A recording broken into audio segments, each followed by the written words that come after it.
mengi alafu muda ni mchache, tumeweza kuona Queen Darleen ameibua mjadala mzito kuhusiana na familia ya bwana mkubwa Diamond Platnumz, na kitu ambacho alichoweza kukisema ni kwamba anamuonea sana huruma bibi Zuchu, kwa sababu kuna siri kubwa ambayo ipo katika familia ya bwana mkubwa Diamond Platnumz, na wengi wao walitamani kuweza kujua mengi zaidi juu ya hiki ambacho kinachoendelea kwa sasa, na wengi wao waliweza kuzungumza wakisema kwamba kiukweli kuna vitu vingi tunatakiwa kuweza kujifunza katika familia ambazo tunazoziingia kwenye mahusiano. Tunaona kabisa kuna vitu vingi ambavyo vimekuwa vikitokea katika maisha, na wengi wao wamekuwa wakitaka kuweza kujaribu kufanya vitu vingi juu ya hiki ambacho kimeweza kutokea. Lakini kwa upande wa Queen Darleen ameweza kueleza ni namna gani ambavyo anamuonea sana huruma Zuchu, kwa sababu kuna mambo mengi ambayo yameweza kutokea katika maisha, ili watu waweze kutambua na kuelewa ni namna gani ambavyo ukweli Queen Darleen ameweza kueleza kwa uchungu hii situation ambayo iliyopo kwa kipindi hiki, na wengi wao wakasema kwamba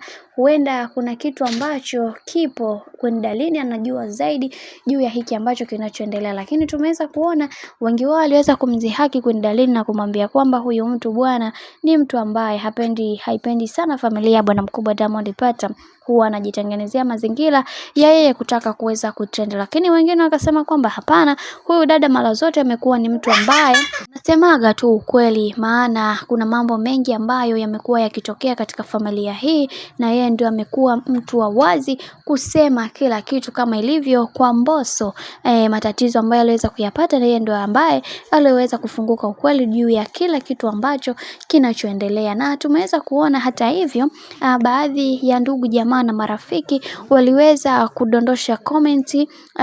kuhusiana na hiki ambacho alichoweza kukinena bibi Queen Darleen. Esma pia aliweza kudondosha akisema kwamba kiukweli ifike kipindi sasa dada yetu upumzike, maana umekuwa ukipambana sana na sisi lakini pasipo kupata mafanikio ya aina yoyote, tunakuonea sana huruma. Bwana, mambo ndo kama hivyo ambavyo unavyozidi kuona mambo yanazidi kupamba moto, na mambo ndivyo yalivyo kwa kipindi hiki.